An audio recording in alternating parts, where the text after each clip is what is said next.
from two directions. One was Bob Sullins, who told me I needed to get him in here to speak, and the other was a higher source, my wife, and she had said that she had heard Bill speak, and Bob said he had heard Bill speak, and that was enough for me. That was a great reason to try to contact him. Bill is in an industry that is not known really for ethics. As a matter of fact, having dealt with a lot of commercial air conditioning and heating folks, I've had them cut Freon lines on my roofs of my buildings to put in new units. I've had people trash equipment and plumbing just so they could replace it. So, if not to insult any used car salesman, but it's an industry that's not known for high ethics, and Bill's company has reset, I believe, that standard in this industry. Bill was raised on a farm in Franklin. He attended Auburn University and got his MS and BS in mechanical engineering. In 1981, he went to work for his family business and took over from his grandfather, I believe it is. And in 1992 became the CEO of Lee Company.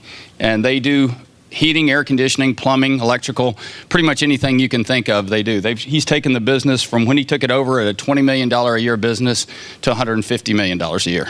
So that's an incredible growth. He was also named, which I think is an incredible honor, is named as one of the Tennessee's top 5 businesses to work for about 4 or 5 different years.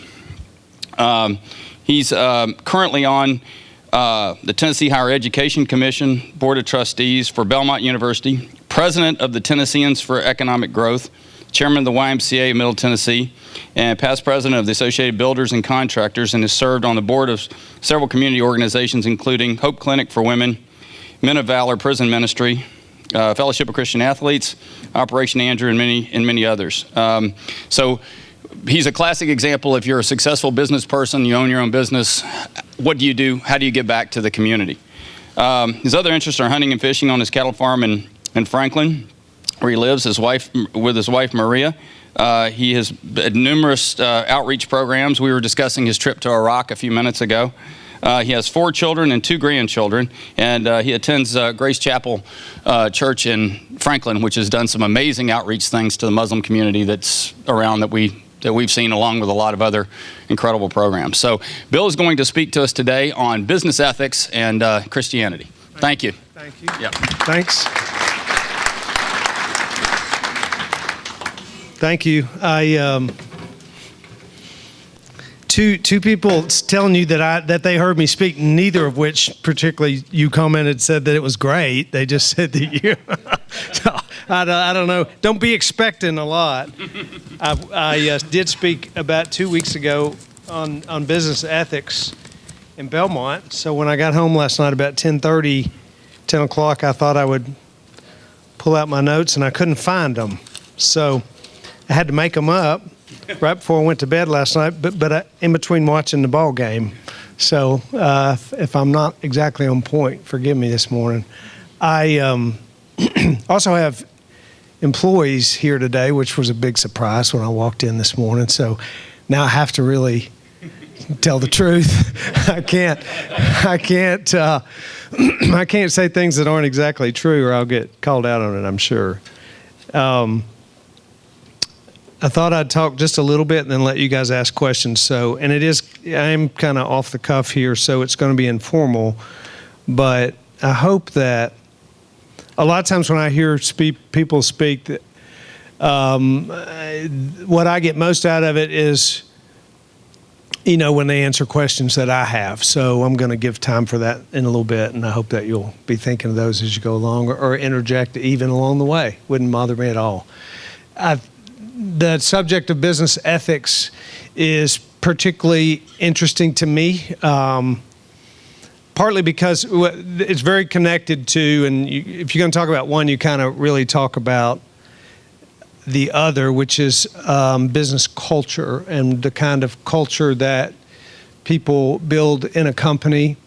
And it doesn't really matter if you're the CEO or if you're just running a group, or it doesn't really matter what role you play in whatever organization you're in. You have influence and you have you have an influence around the circle of people that you're around. Even if you were a housewife, you have an influence. A housewife and a mother, you have an influence around a certain world that you operate in, and there is a culture that you create because of sort of your worldview and your belief system. There's a culture created around you, and there is in every company. Every company has a culture. Some of them are good, some of them are bad. Most of them are somewhere in between. They have both good and bad about them. Cultures change. Lee Company is a lot different company today. The culture of our company is a lot different today than it was 30-something years ago when I came to work there. There are some things about it that are exactly the same. And so you'll hear me, I'll use the word culture a lot because that's if you're going to talk about business ethics, that's really what you're talking about, is creating a culture of ethics that resides within a larger, kind of overall culture for a company. There are a lot of components to creating success. And if you're with regard to ethics, for example, if you're trying to create a company culture of really high ethical standards, there's a lot of success to do, and there's a lot of components to that success. Culture being the primary one, from my perspective. We have an employee orientation where we have about 950 employees, and so every month we have a lot of turnover in what I would call the lower ranks, that being the people who have come in at the lowest level. We are a lot of blue collar workers, and we have a lot of we hire a lot of people that are even unskilled. So because we need them to pair up with folks that are skilled. So we have a lot of guys come in making $11 or $12 an hour and have no skill, and then we train them, and you have a lot of turnover with that group of people. You can imagine it's hard to sort of filter, and so we have a lot of turnover in that group. So we have a lot of new employees, and we have an employee orientation every month.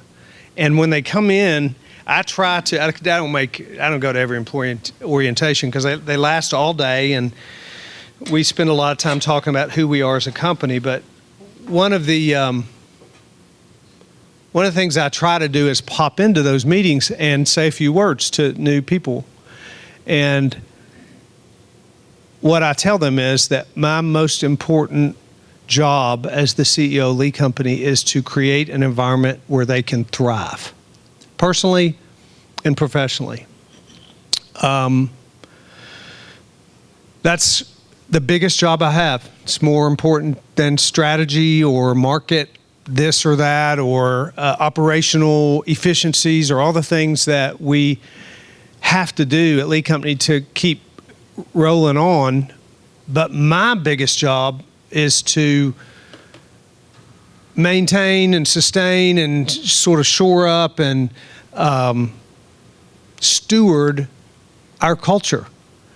Because to me, that is a differentiator for our company over a lot of companies in our industry. And that's I honestly think that's the reason we're successful. I think it's the reason people are loyal to stay there. I think it's the reason we are best places to work or whatnot. We just won the Better Business Bureau's Ethics Award. And that isn't because the CEO is ethical or the senior management's ethical. It's because you have a culture of people who have decided that they are going to sort of join into this idea that we have, that we espouse as a company.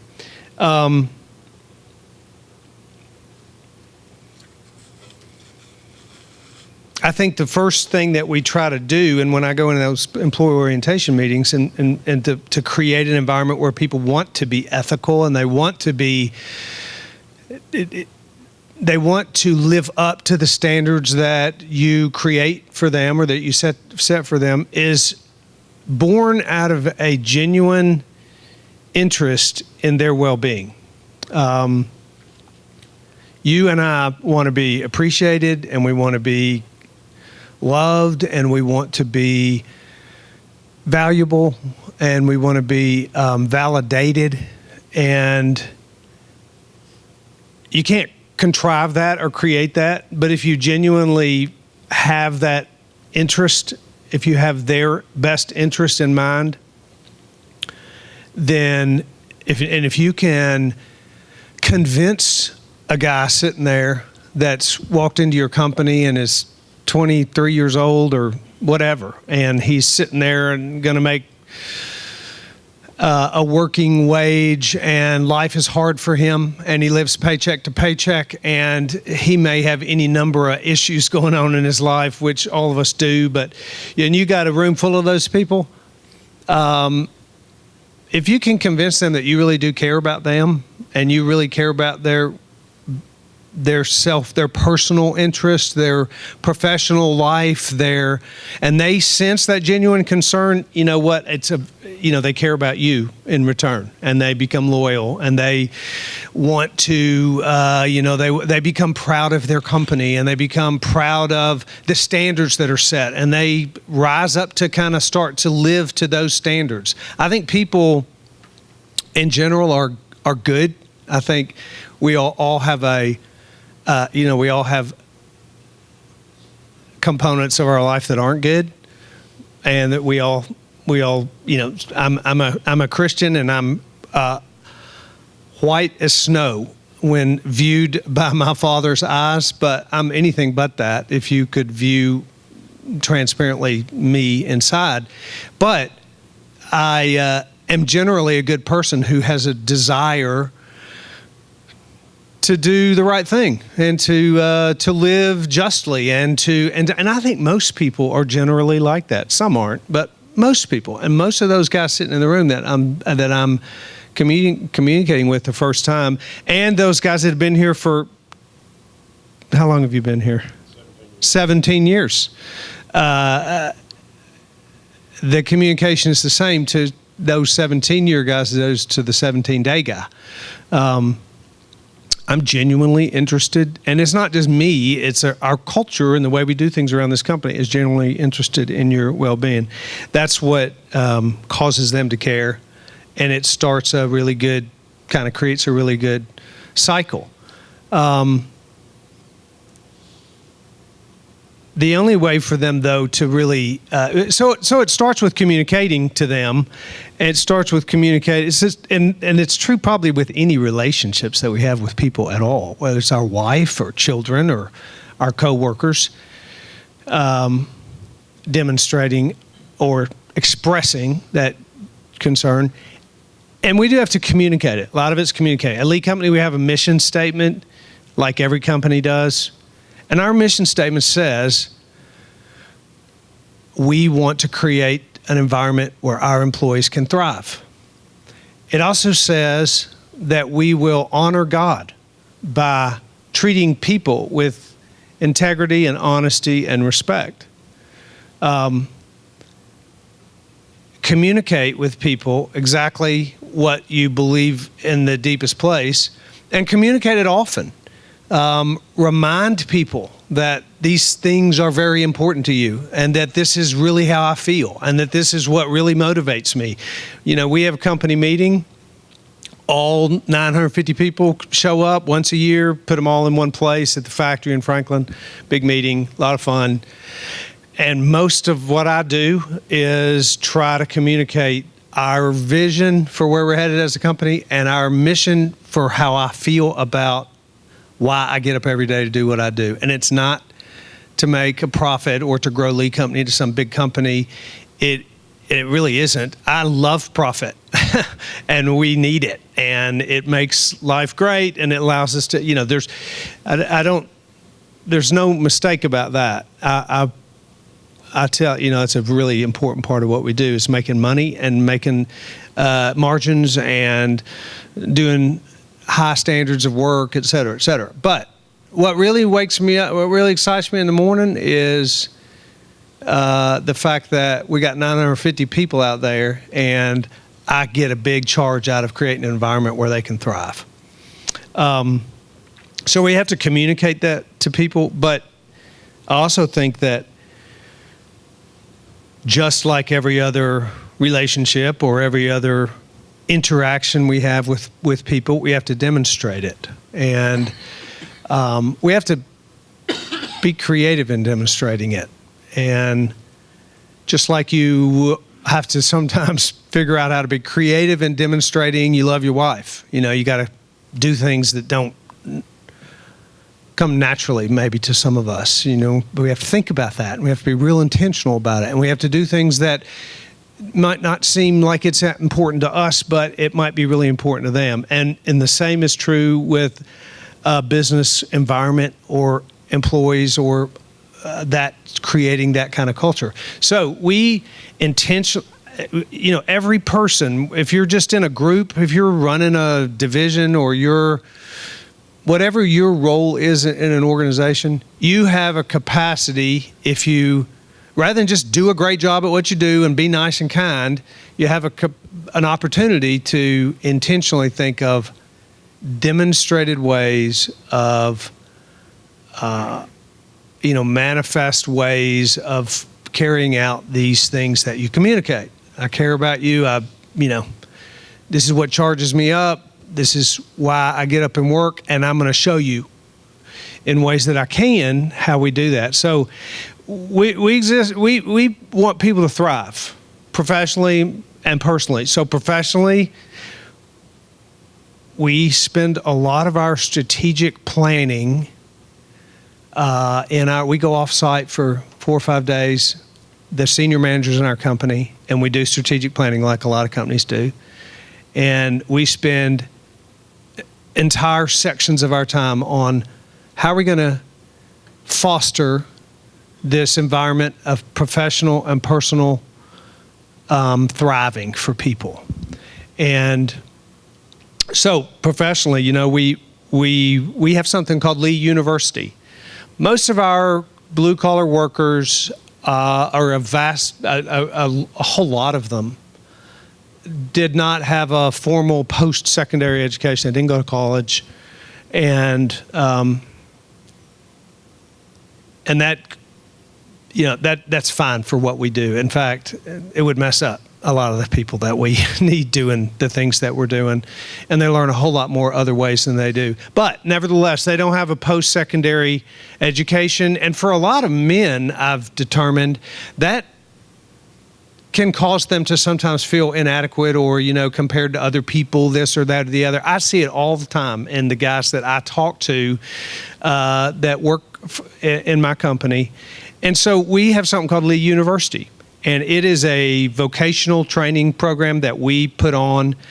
We have instructors and curriculum, and we've gotten accredited. And there's an industry standard in our organization, in our industry called NCCER. It's an acronym for a educational program that's nationally certified. And if you go through a NCCER program and you get your certificate, then it's kind of like getting a degree at some level in vocational training, in technical training, sheet metal, electrical, welding, plumbing, HVAC.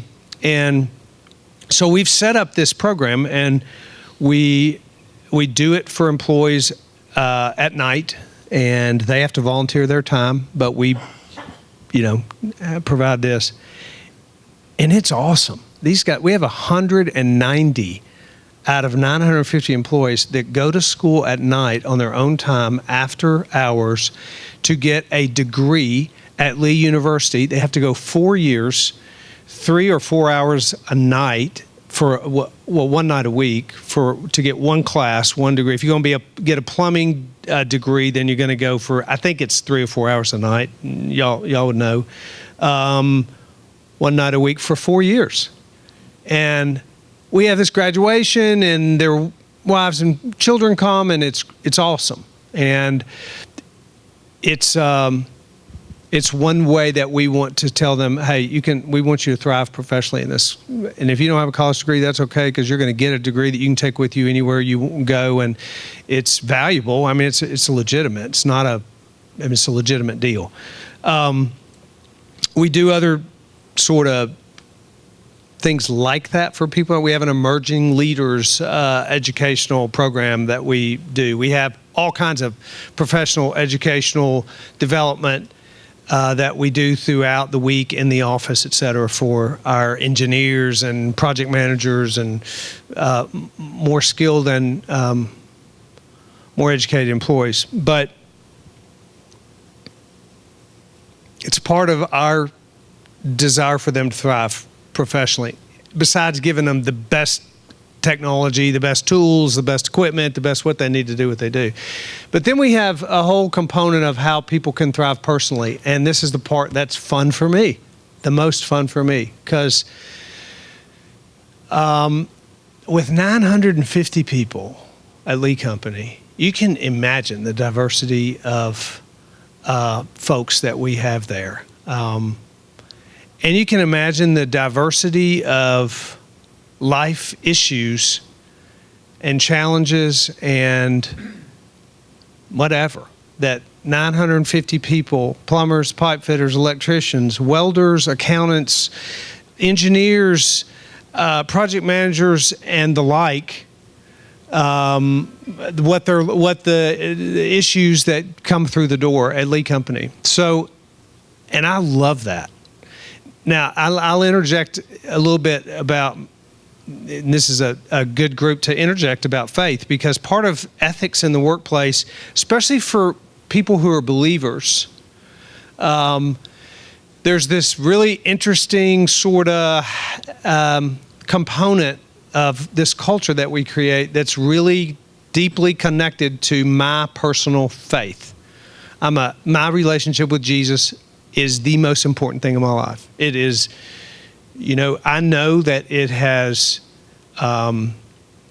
it's the most important thing in my life. It's all that matters in the end. I've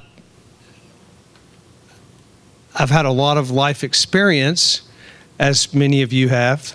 I've had a lot of success. Things have gone really great. I've had some very difficult, tragic circumstances in my life. I had a wife that was killed when I had 4 little kids, and I was 40 years old, and and running a company, and it just about wiped me out. It was a whole nother topic of how God is remarkable in his ability to sustain us and in his redeeming love, and how he redeems even the most tragic of circumstances for good. But I say that because I know how valuable, I mean, my faith is, I know what it has meant for me. I know what he has done for me. And I know what only he can do for any man. And I know that many men do not know that. And how sad it is that many men do not know that. And to the degree that my life might influence that incongruity between life and life fulfilled, that's the real foundation of why I wake up in the morning excited about creating an environment where people can thrive. Because what I know with that 950 people, that diverse group of people, there's a whole bunch of those guys who would never darken the door of a church. But they darken the door of Lee Company. And so while I might never, in fact, you won't ever probably see me use my platform as the CEO of Lee Company in business to preach or proselytize or talk extensively about my faith. What I will do, and what I do is I think intentionally, strongly about how that platform of Lee Company will allow men and women to somehow touch the goodness of the kingdom of God in the workplace in ways that they might not have otherwise. That's a real tricky little deal to pull off. And that's one of the interesting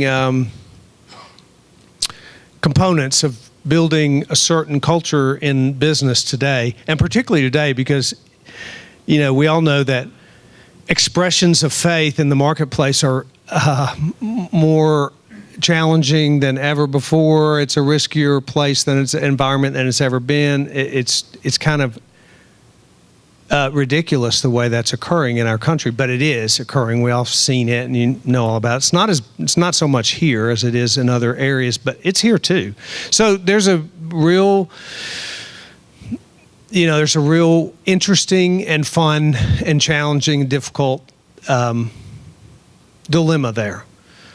Nonetheless, it's the most important thing in my life, so I'm not going to stop doing it. And I'm not going to stop figuring out how to do that in an effective and valuable way for the people that I care most about, because if I really care about our employees, then why would I not, kind of think that through and think about how it's going to work at Lee Company. So we have, we do things that might foster that. What time do y'all get out? 7:45. Okay, I'm going to try to wrap that up here in a minute then. We have a program called LEAF, where Lee Employee Assistance Fund. We've probably given away maybe hundreds, certainly. Yeah, we've probably given away hundreds of thousands of dollars. We have a program where if you come to work at Lee Company, you can put in $1 a week or a quarter a week or nothing. It's all voluntary. Any money you put into the LEAF fund is going to be matched by the employee, and then if you have matched by the company, and employees put money in. And if you have it doesn't matter what you have. If you can't pay your mortgage for whatever reason, and we won't do this every month, but you can come to the LEAF committee, which is made up of employees, and you can say, I really need some help, and we'll make a gift. No loans, only grants. Usually it's around people not being able to work because they're sick for an extended period, or their kids in the hospital in Memphis at St. Jude and they got to go for 2 weeks, or there was a flood, or there was a tornado, or there was this or that, and it's some dilemma that or I need to fly to California because my mom died and I can't afford it, so we buy their plane tickets, and it's an awesome deal, and people. It gives me great joy to watch it happen, and the employees participate in it. A lot of my heart is to not just try to do some of the things that we do, but to inspire our workforce to join into that. That's why we do Vans for Cans.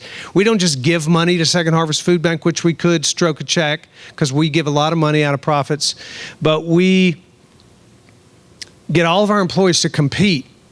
And we have this Vans for Cans. So if a Lee Company guy comes to your home this month, I hope that you will be asked when you call in for dispatching, you'll be told that we're doing Vans for Cans.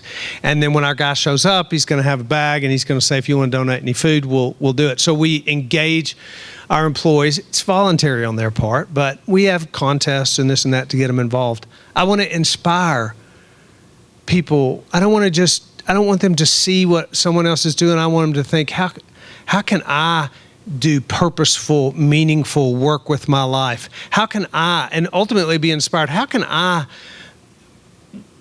examine my own faith or my own relationship with God? I see these people doing it, and I see it going on all around me, and no one's pushing me to do that, but I want to inspire people to think about their own lives and to become more of who they are, to thrive personally. We have a chaplain, and when I hired our chaplain, I remember telling him, he's an awesome guy. I said, Jason, your goal is not to get people saved.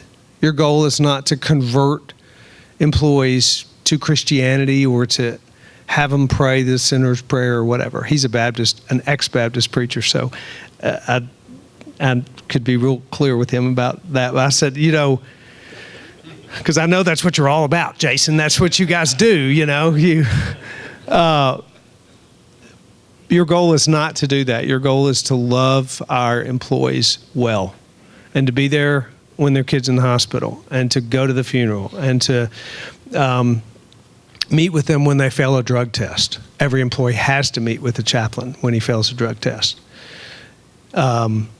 and direct them to some kind of counseling, and we'll pay for their counseling if they need it, or their rehab program if they've got to get in it, and et cetera. So we have a chaplain, and that's incredibly accepted. It's funny, some of the stories he tells me about sitting there with people who clearly are not churched or in any way inclined towards it, because they, their circumstances of, them asking dilemmas about he and his girlfriend and their baby and his other girlfriend. And then, he's sitting there in the middle of that conversation with them. But that's exactly what I want him to do. And God will take care of the connection. God will take care of the second part, the part that I'm not there for him to do. It's not his goal, but I do know, and it has, and it does. And lastly, I've told him, hey, if you're a Muslim or an atheist or a Methodist and you are a really good plumber, then I want you to work at Lee Company. I want the very best people with the very best capacity and competence to be at our company. The rest of it will take care of itself. And my hope is that, as I said before, they're going to darken our door, and they might be exposed with the only opportunity they could ever be exposed to the love of God in their life through their workplace. And that's what my heart beats for.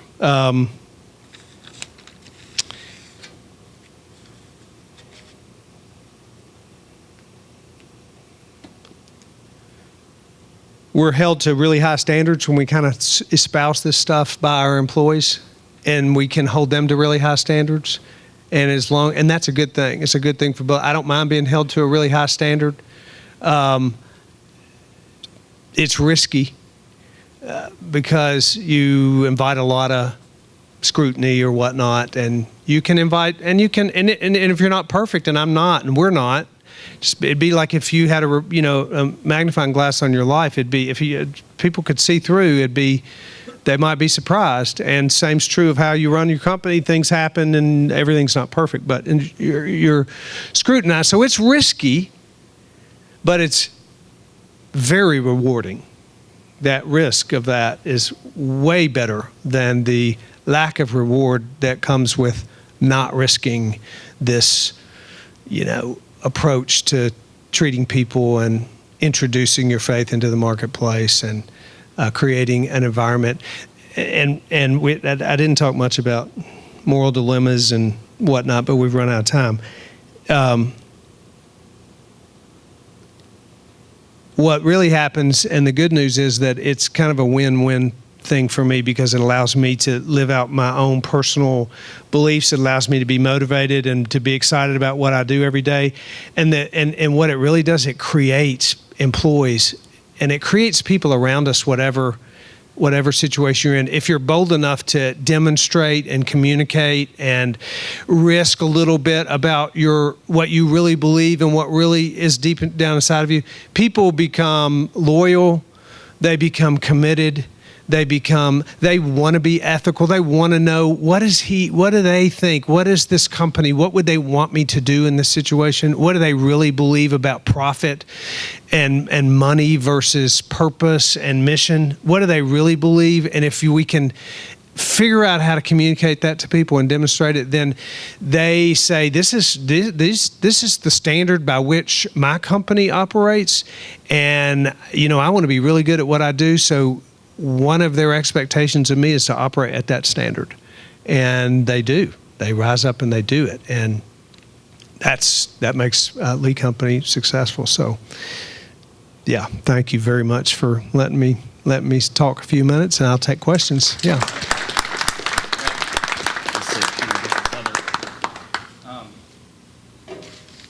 Yes, sir. Hello. Yep. I'm just going to try to get another. You want to yell? Considering all that you do, I want to record it, so. considering all that you do, how do you keep balance in your life?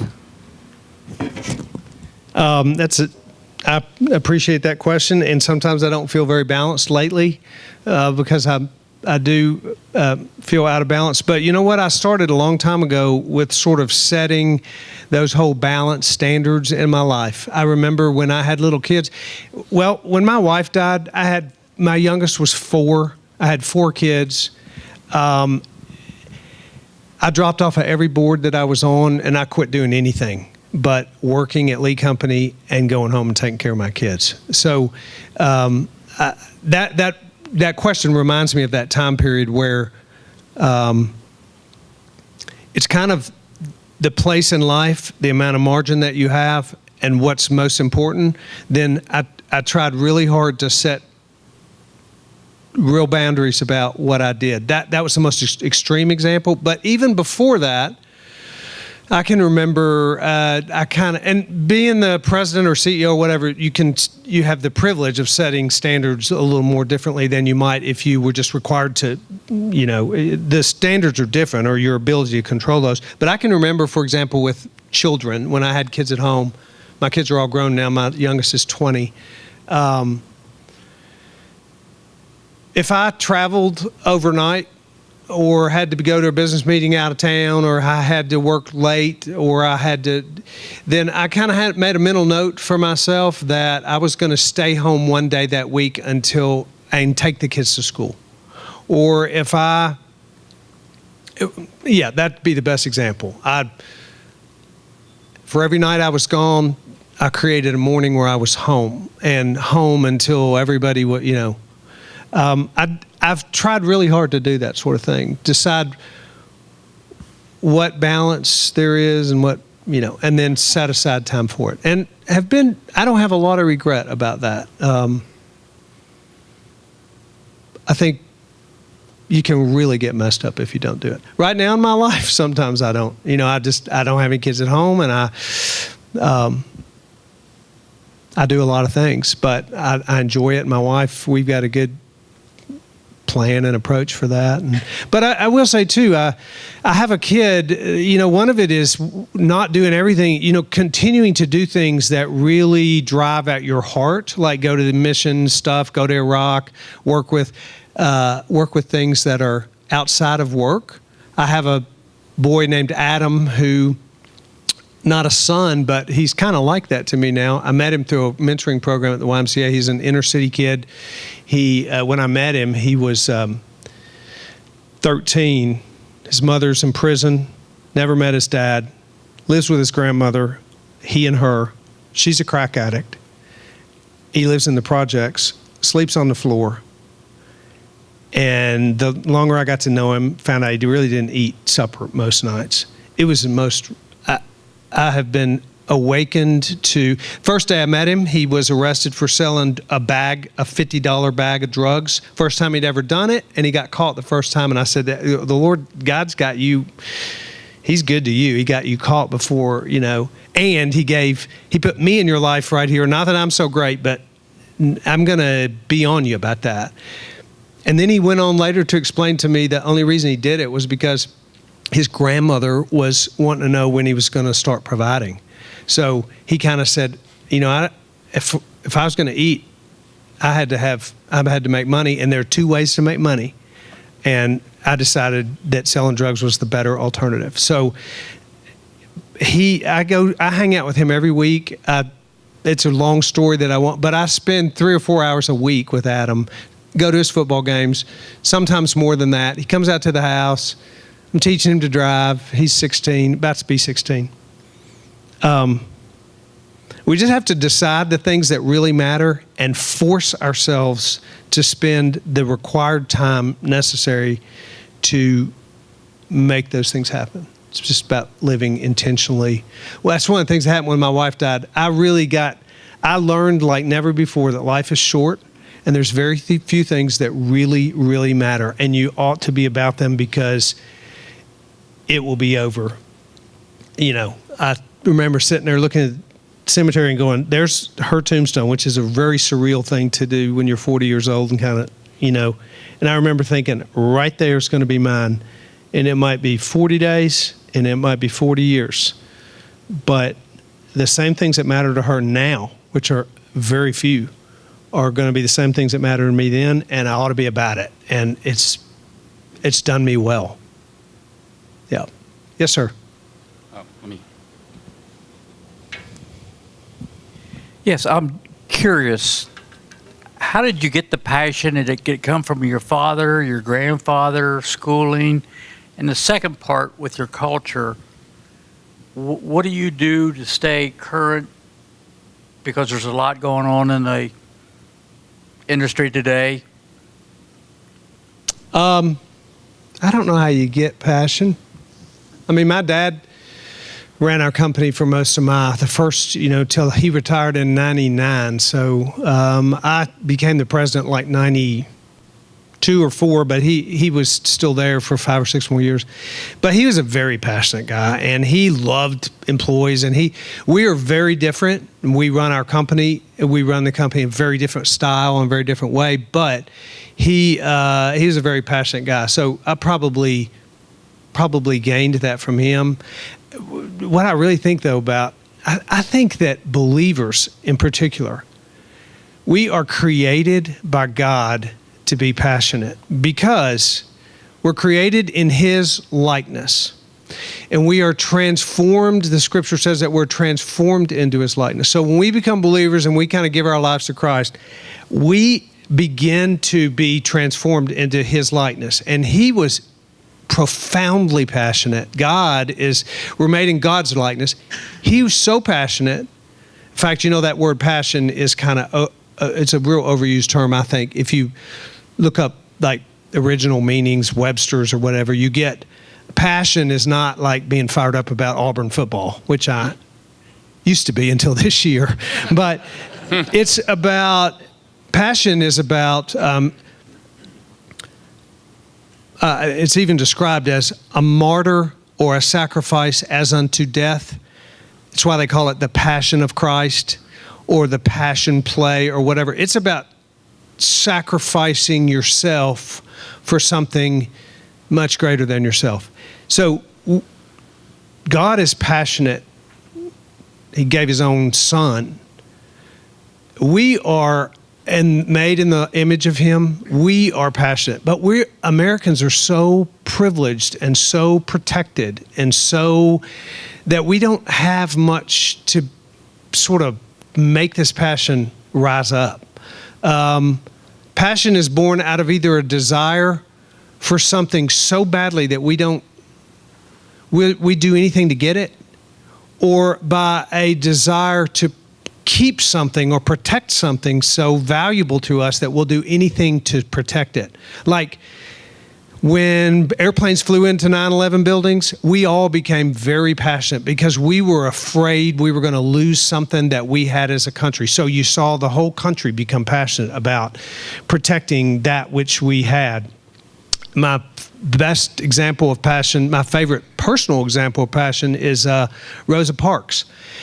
If you think about that woman, 20-year-old black girl on a bus in Montgomery, and white section, black section, she gets on, her 3 friends sit in the black section on the front row, and the bus pulls up, it's full, some white guy gets on, the bus driver gets up and points at her, she and her 2 friends, and says, "Get up and go to the back of the bus and let this man sit there."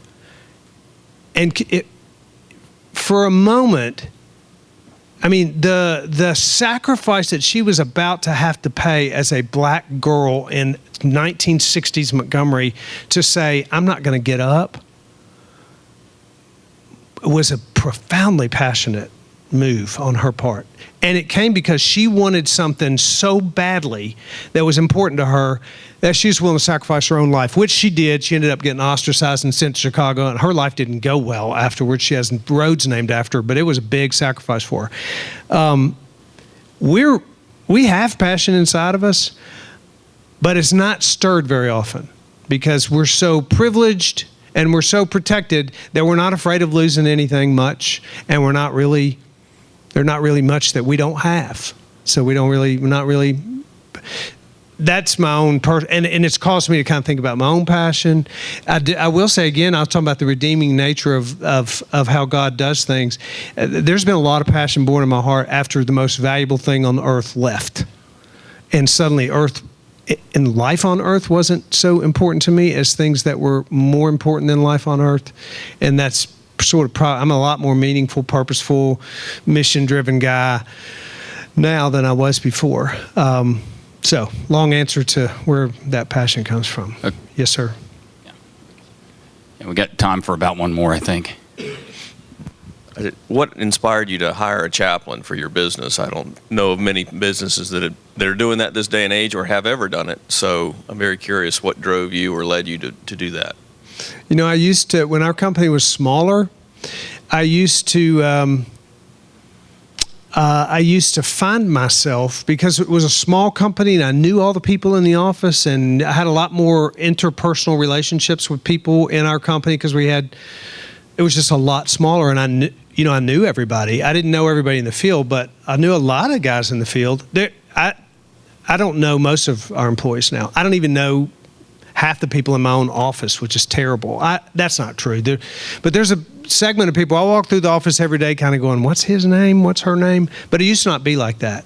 And so I found myself frequently sitting in the office with somebody because I knew everybody and I knew their situations, and I would sit down with them and kind of say, I heard you were getting a divorce and I'm so sorry, and kind of listen to them, and they cry, and and I pray for people, and frankly, through relationships and things, I can remember going home to my kids and go, y'all know what I did today? And somebody'd go, you know what, did you pray with somebody to lead them to the Lord? And I'd be like, that's right, I did. And I used to have that opportunity, and I used to have a lot of that sort of interaction with people. And then we got bigger and bigger, and I saw that wasn't happening.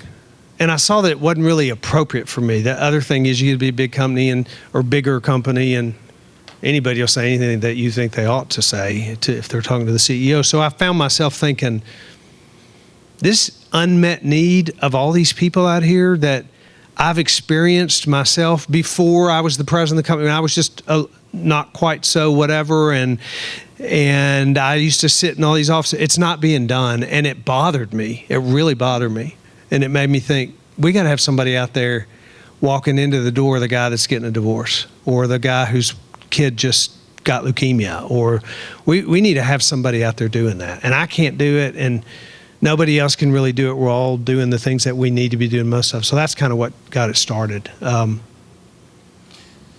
And there actually are there's a company called Corporate Chaplains that puts chaplains in companies. And we did that for a little while. It didn't work out so great with the guy we had, but that's what, I started researching it. And quite frankly, I think I read about it, some other company doing it. And I was like, gosh, that's a cool idea. So. Okay, we've got about 20 minutes. So Bill has put together some great questions on your table.